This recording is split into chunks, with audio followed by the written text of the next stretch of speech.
start. Honorable members, in order to develop healthcare facilities across the country, commensurate expansion in medical education is equally important.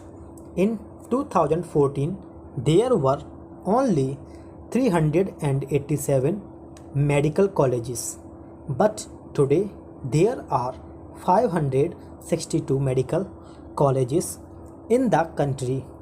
In the last 6 years, there has been an increase of over 50,000 seats at the undergraduate and postgraduate levels in medical education. Under the Pradhan Mantri Swasth Suraksha Yojana, the government has also sanctioned 22 new aims.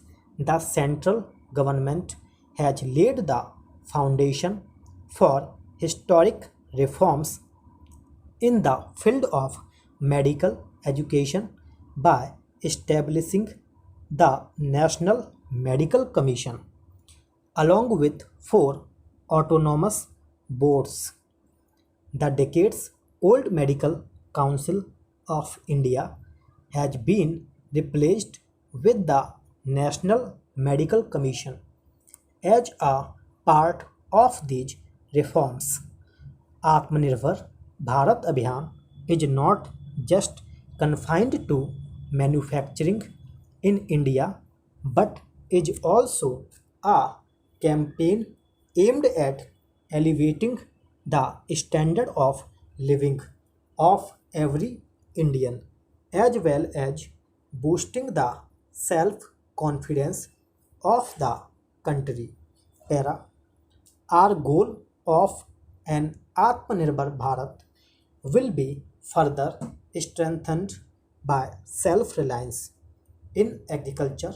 With this idea, the government has, over the last 6 years, attempted to bring positive transformation in the seed to market system so that Indian agriculture is modernized and also sees growth.